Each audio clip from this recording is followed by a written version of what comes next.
Ya, Bismillahirrahmanirrahim. Assalamualaikum warahmatullahi wabarakatuh.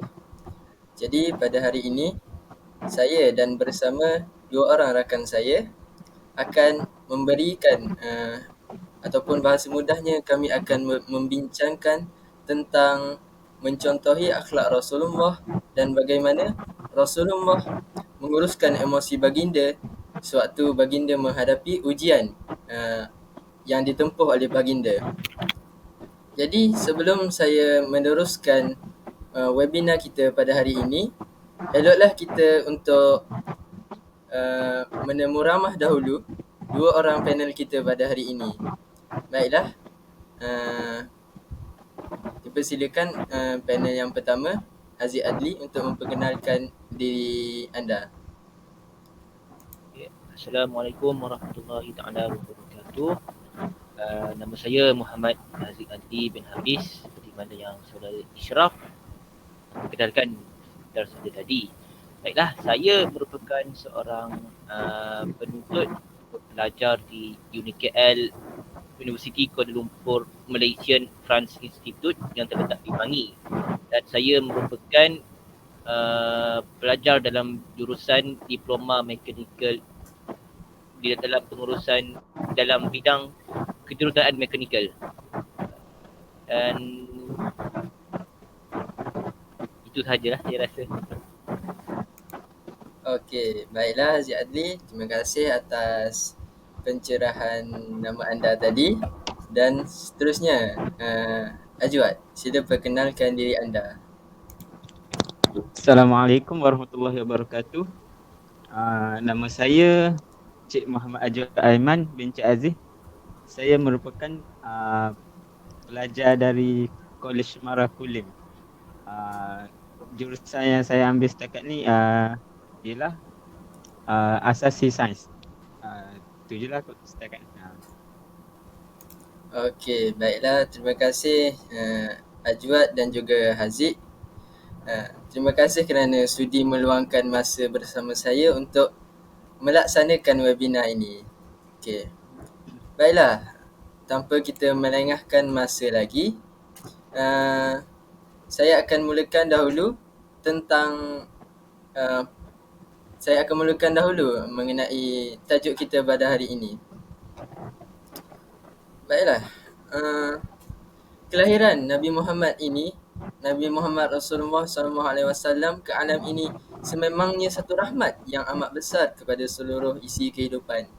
Sebagaimana firman Allah Subhanahu wa taala dalam surah Al-Anbiya ayat 107, A'udzu billahi minasyaitonir rajim. Bismillahirrahmanirrahim. Wa ma arsalnaka illa rahmatan lil alamin. Yang bermaksud, dan tidaklah engkau diutus wahai Muhammad melainkan sebagai rahmat ke seluruh alam. Jadi Rasulullah ini merupakan rahmat dan petunjuk kepada seluruh alam dan juga kepada seluruh manusia untuk kembali kepada fitrah dan kembali kepada agama yang benar. Kita sebagai umat Islam ini wajib untuk kita beriman kepada Rasul sebagaimana yang telah ditetapkan di dalam rukun iman yang keberapa?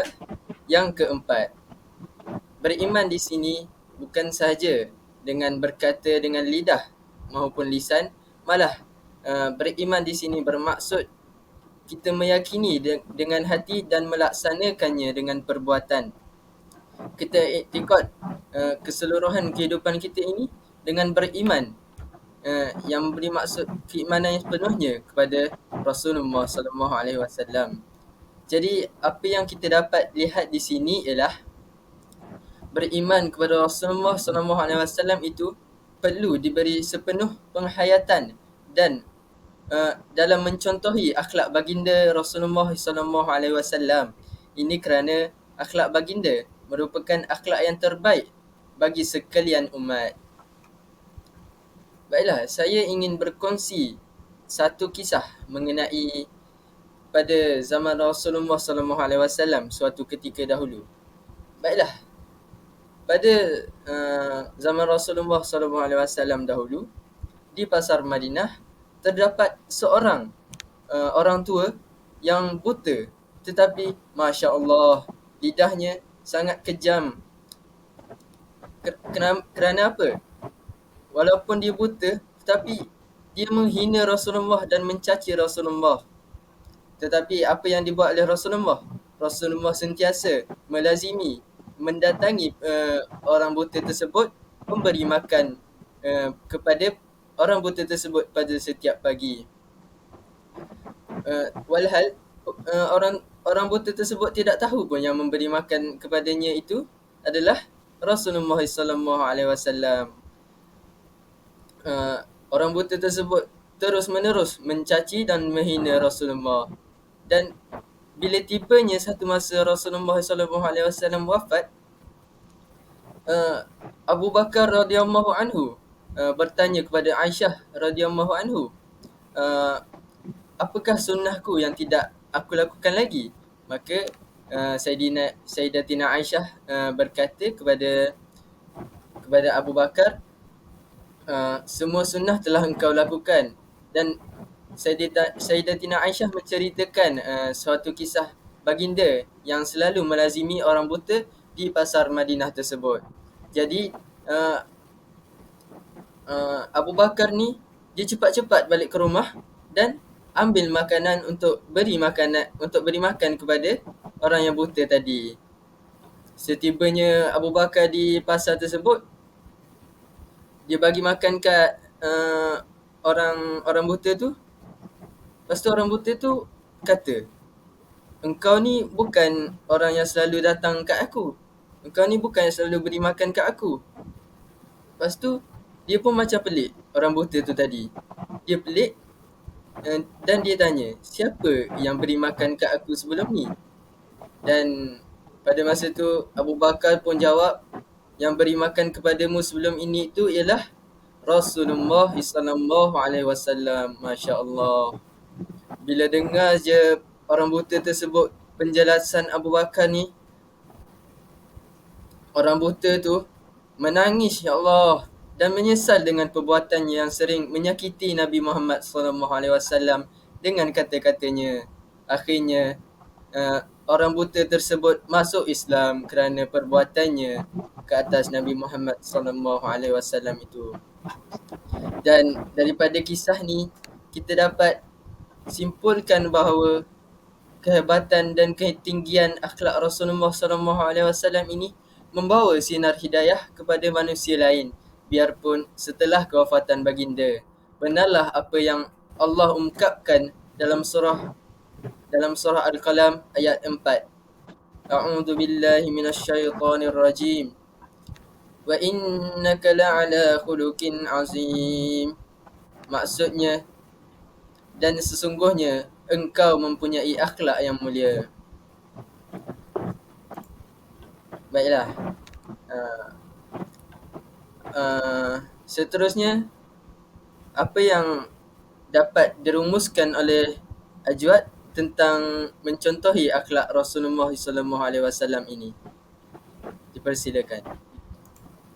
Bismillahirrahmanirrahim. Seperti yang telah diceritakan oleh saudara Ishraf sebentar tadi, begitu mulianya akhlak Rasulullah sallallahu alaihi wasallam. Seperti yang kita lihat, baginda tetap memberi makan kepada orang kafir yang buta, malahan yang buta, dan mencaci baginda, dan baginda teruskan lagi memberi makan walaupun orang buta tersebut mencaci baginda. Di sini saya akan berikan sedikit pandangan saya lah. Nabi Muhammad sallallahu alaihi wasallam ini diutuskan oleh Allah Subhanahu wa taala untuk menyempurnakan akhlak yang ada pada diri manusia. Hal ini berdasarkan sabda baginda yang bermaksud, aku diutuskan oleh Allah hanya untuk menyempurnakan akhlak. Maksudnya baginda sallallahu alaihi wasallam diutuskan oleh Allah untuk menyempurnakan lagi akhlak manusia. Apa yang kita faham dengan akhlak ialah perangai kita. Macam mana kita bagi respon terhadap sesuatu situasi yang kita alami. Jadi akhlak ini terbahagi kepada dua, iaitu akhlak mahmudah dan akhlak mazmumah. Akhlak mahmudah ni adalah akhlak yang baik, dan akhlak mazmumah ini akhlak yang buruk. Nauzubillah min zalik. Akhlak sangatlah akhlak ni menjadi salah satu kayu ukur bagi kesempurnaan iman seseorang hamba. Ada hadis yang menekankan penjagaan akhlak. Maksudnya orang mukmin yang paling sempurna imannya ialah yang terbaik akhlaknya. Hadis riwayat Tirmizi. Di sini saya nak tekankan bahawa tak semestinya seorang muslim itu seorang mukmin, yakni orang yang beriman, dan semua orang mukmin itu adalah orang yang muslim. Jadi kita mestilah berusaha sedaya upaya untuk mencapai akhlak yang mulia dan baik demi mendapat keredaan Allah Subhanahu Wa Taala. Allah Subhanahu Wa Taala juga ada berfirman, saya tak ingat dalam surah apa, yang berbunyi macam ni lah. Laqad kana lakum fi rasulillahi uswatun hasanah. Maksudnya sesungguhnya telah ada pada Rasulullah itu suri teladan yang baik bagimu. Jadi kita dapat lihat daripada potongan ayat Al-Quran ini bahawa kita hendaklah mencontohi akhlak Rasulullah sallallahu alaihi wasallam dalam setiap perlakuan kita seharian. Jadi kita mestilah mencontohi akhlak Rasulullah demi mencapai matlamat kita, iaitu mengejar keredaan Allah Subhanahu Wa Taala. Antara akhlak yang boleh kita contohi adalah baginda seorang yang sangat pemurah. Baginda tidak mengambil kira dalam mensedekahkan harta baginda. Baginda memastikan harta yang dimiliki akan diagihkan kepada fakir miskin setiap hari. Rezeki yang diperoleh dari pekerjaan hanya untuk keperluan sahaja. Selebihnya akan didermakan kepada yang memerlukan. Bahkan ada dalam hadis riwayat At-Tirmizi, Rasulullah sallallahu alaihi wasallam menyebut bahawa orang yang bodoh tetapi pemurah lebih disayangi Allah Subhanahu Wa Taala terhadap seorang ahli ibadat yang bakhil. Maksudnya orang yang bodoh, yang kurang ilmu pengetahuan ni, tetapi dia selalu bersedekah, memberi sebahagian harta dia kepada orang yang memerlukan, lebih disayangi oleh Allah berbanding orang yang sentiasa melakukan ibadah tetapi bakhil, yakni tidak suka bersedekah dan membantu orang. Seterusnya adalah menjaga tutur kata. Baginda sallallahu alaihi wasallam menggunakan bahasa yang lembut dan tidak meninggikan suara baginda ketika berbicara, melainkan untuk menegakkan perkara yang benar, seperti menegur pelaku maksiat, memperbetulkan perkara yang mungkar. Selain itu, baginda juga tidak akan bercakap melainkan perkara yang penting dan terdapat keperluan. Maksudnya, baginda tidak akan berbual kosong. Percakapan baginda memiliki makna-makna lah yang boleh diambil iktibar. Segala dakwah yang diberikan oleh Rasulullah mudah diterima dan tidak menyinggung hati. Seperti yang kita lihat, menjaga tutur kata ni sangatlah penting. Kerana sekiranya kita tersalah cakap sesama rakan ataupun keluarga, dengan sesiapalah, boleh membawa kepada pergaduhan sesama kita. Dengan ini dapat merenggangkan lagi hubungan antara kita dan keluarga dan rakan-rakan. Pepatah Melayu juga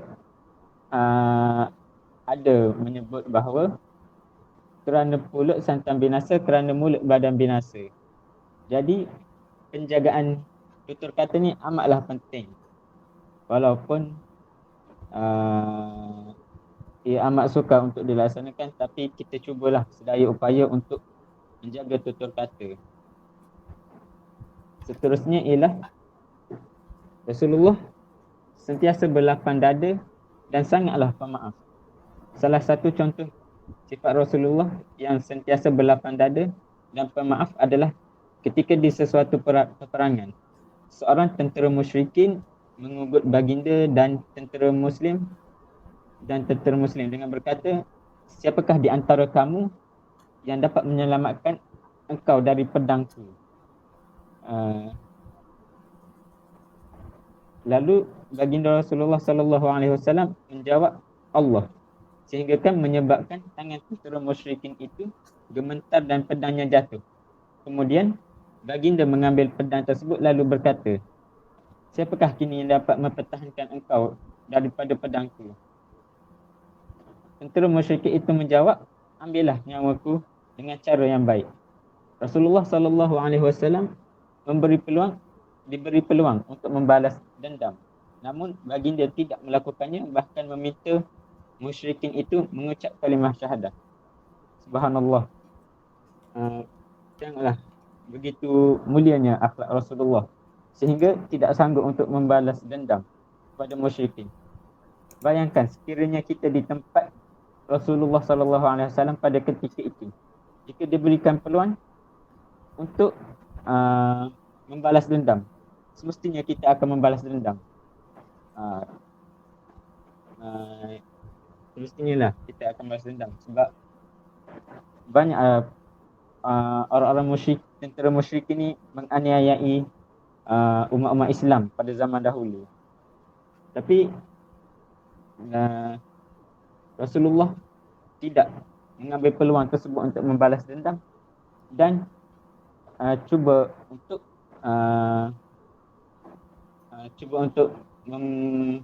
menarik musyrikin tersebut memeluk Islam. Selain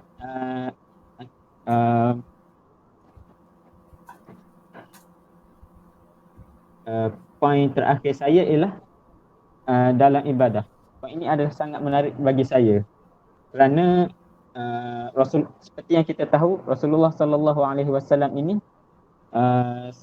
bebas daripada dosa, tak silap, iaitu apa?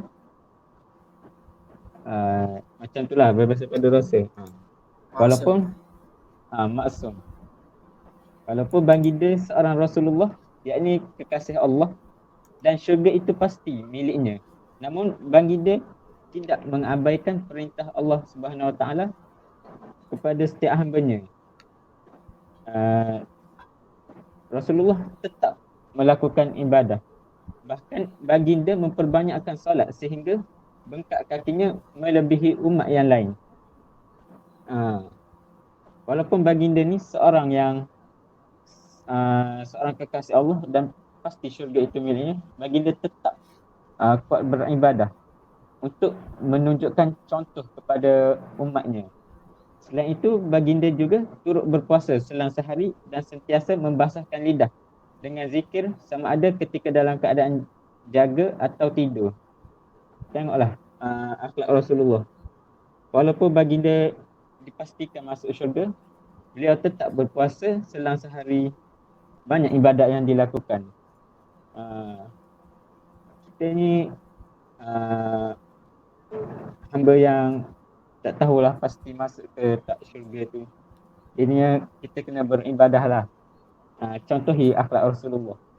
Walaupun baginda tu kekasih Allah, tapi tetaplah beribadah. Kita ni siapalah kita. Jadi setakat tu je lah pandangan saya.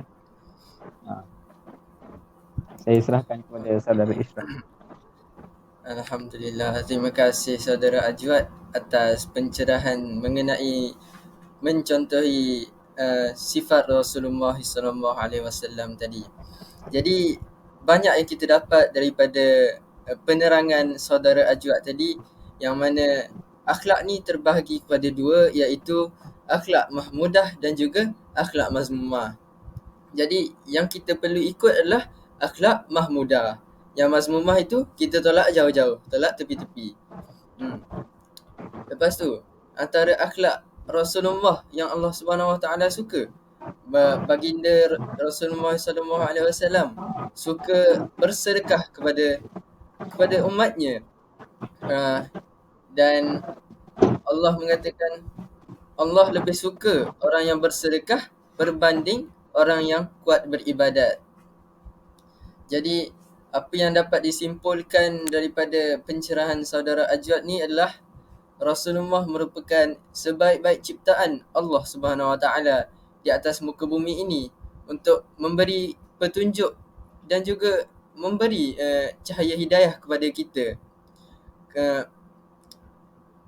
Dan memang Rasulullah SAW ni merupakan hamba yang sangat taat kepada Allah, sehingga bengkak kaki baginda dalam menunaikan ibadah kepada Allah Subhanahu Wa Taala. Jadi seterusnya saya serahkan pembincangan ini kepada saudara Haziq Adli untuk menyampaikan ucapannya.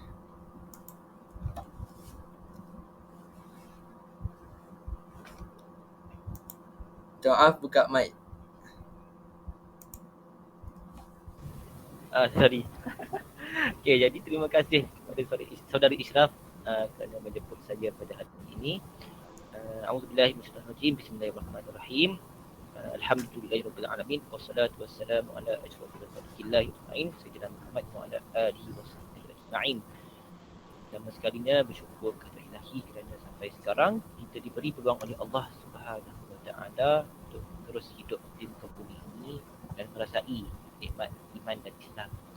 Okay, pertama sekalinya perlu difahami bahawa pengutusan Rasulullah sallallahu alaihi wasallam ke atas muka bumi ini merupakan rahmat bagi Allah kepada seluruh alam. Ini ayat Quran yang saudara Ishraf baca di awal tadi adalah wa ma arsalnaka illa rahmatan lil alamin. Dan Allah utuskan Rasulullah ke bumi ini adalah kerana rahmat Allah Subhanahu Wa Taala. Maksudnya apa yang Allah buat, apa yang Allah utuskan Rasul ke muka bumi ini kerana hakikatnya kasih sayang daripada Allah sebenarnya. Kerana Allah mahukan kita sebagai umat manusia ini tidak terpesong daripada jalan hidup kita yang sebenar, supaya kita menuju ke arah kejayaan yang sebenar. Okay, jadi pengutusan Rasul ke muka bumi ini Allah tidak pilih dalam kalangan malaikat. Hakikatnya apa yang Allah pilih dalam kalangan manusia itu sendiri. Kerana apa? Kerana supaya manusia tidak mempersoalkan, manusia tidak berpuas hati. Kerana bila andai kata Allah utuskan malaikat ke muka bumi ini, maka manusia ni, nescaya manusia ini akan berdolak-dalih, dia akan melawan. Kenapa utuskan malaikat? Sedangkan malaikat ini dia bukannya ada nafsu pun. Jadi kenapa tak utuskan manusia? Jadi Allah utuskan manusia kerana dekatnya manusia dengan manusia kita ini sendiri. Jadi Rasulullah Allah pilih dalam kalangan manusia itu sendiri. Yang manusia itu bukannya Rasulullah ini pelik, bukan lahir pelik, tapi dia lahir sama seperti kita. Ada rasa marah, ada rasa gembira, ada rasa sedih. Jadi apa yang membuatkan Rasulullah sallallahu alaihi wasallam amat berbeza daripada kita? Bagaimana beliau menguruskan emosi, bagaimana beliau menguruskan psikologi beliau. Jadi pertama sekali Rasulullah sallallahu alaihi wasallam apakah itu, bagaimanakah Rasulullah mengurus emosi beliau? Jadi perlu difahami di sini apakah itu pengurusan emosi. Okay, secara mudahnya pengurusan emosi ini bagaimana kita bertindak balas ataupun memberi reaksi apabila kita dihadapi dengan satu situasi.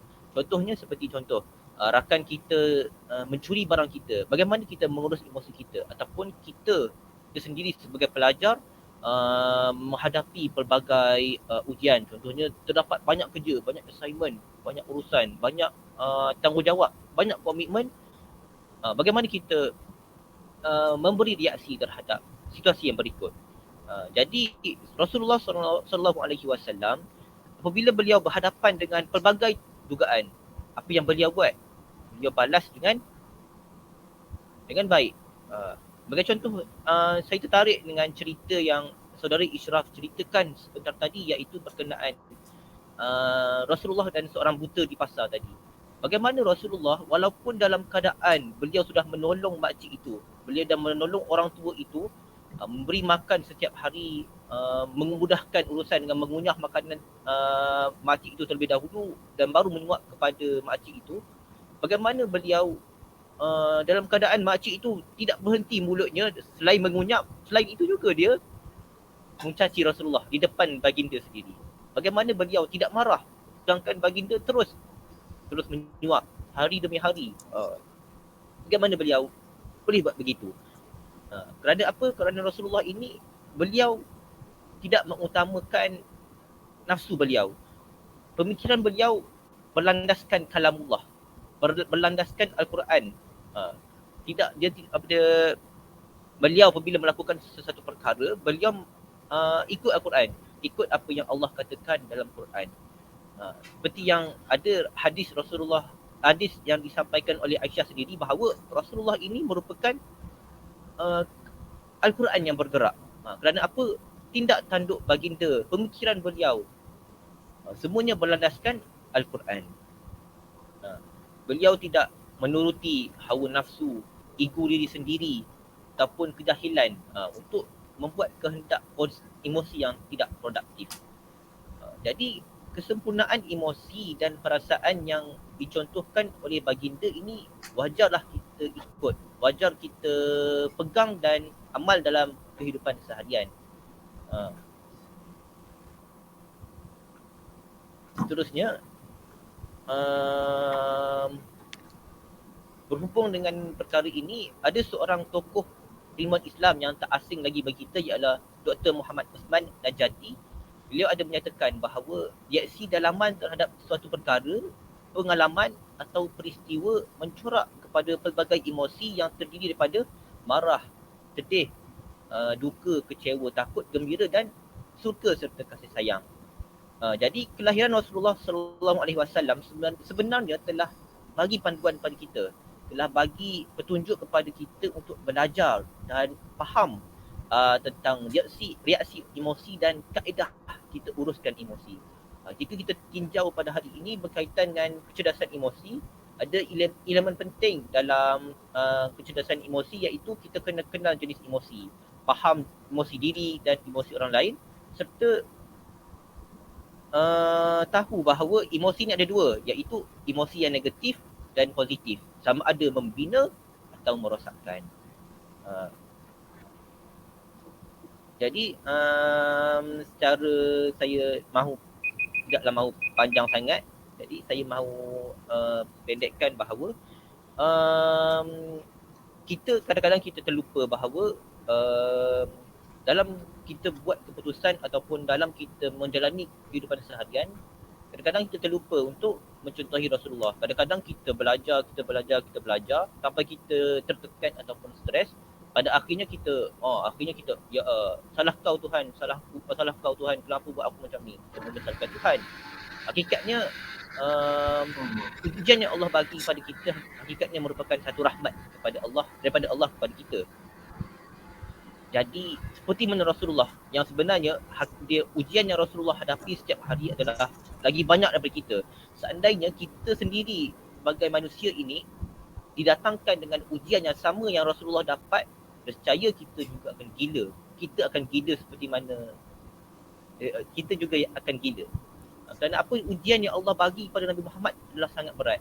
Tapi bagaimana? Adakah Rasulullah pernah mengeluh, apalah Tuhan ni bagi aku macam-macam, dia tak tahu ke aku tak mampu buat benda ni? Tapi Rasulullah ingat bahawa la yukallifullahu nafsan illa wus'aha. Allah tak akan beban seseorang itu kecuali dia mampu. Jadi saya rasa Setakat itu sahaja saya punya perkongsian. Assalamualaikum warahmatullahi wabarakatuh.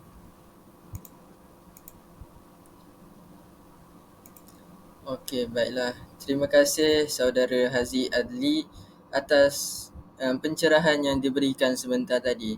Jadi banyak ilmu yang kita dapat perolehi daripada saudara Haziq Adli tentang pengurusan emosi Rasulullah SAW dalam menjalani ujian kehidupan ini.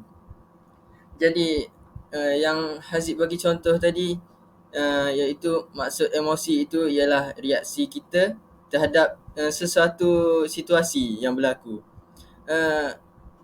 Kalau kita lah jadi Rasulullah SAW yang pada ketika mana memberi makan kepada seorang yang buta, dah lah buta, lepas tu mencaci pula kita yang beri makan.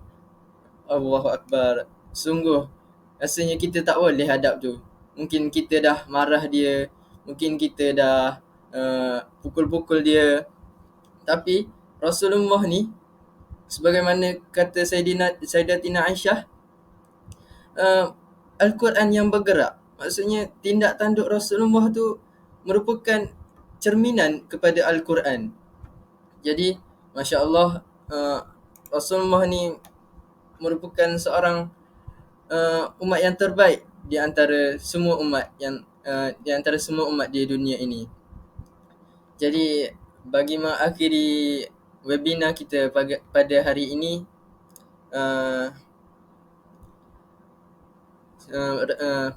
bulan Rabiul Awal, Maulidur Rasul tak nak datang tak lama lagi. Jadi sama-samalah kita memeriahkan majlis Maulidur Rasul, dan jangan pula kita meriahkan majlis Maulidur Rasul tu pada hari Maulidur Rasul saja, tapi kita sentiasalah berzikir dan ingatlah kepada Rasulullah SAW pada setiap masa. Kerana apa? Amalan yang tidak akan ditolak walaupun dilakukan dalam keadaan lalai adalah berselawat ke atas Nabi Rasulullah SAW. Jadi sama-samalah kita sentiasa mendoakan, sentiasa berselawat ke atas Rasulullah SAW dengan menunjukkan kecintaan kita kepada baginda. Sama-sama juga kita melakukan segala sunnahnya dan juga segala dan sama-samalah kita baca hadis-hadis Rasulullah itu supaya hati kita lebih terang dan juga kita kembali kepada fitrah dan juga agama Allah Subhanahu Wa Taala. Jadi bagi mengakhiri perbincangan kita pada hari ini, saya mengucapkan ribuan terima kasih kepada saudara Cik Muhammad Ajwad Aiman bin Cik Aziz dan juga kepada saudara Haziq Adli bin Hafiz atas kelapangan masa anda untuk meluangkan, untuk membincangkan tentang isu ini dengan saya pada hari ini. Jadi tanpa melengahkan masa, sekian, terima kasih. Wabillahi taufiq wal hidayah. Wassalamualaikum warahmatullahi wabarakatuh. Sekian, terima kasih.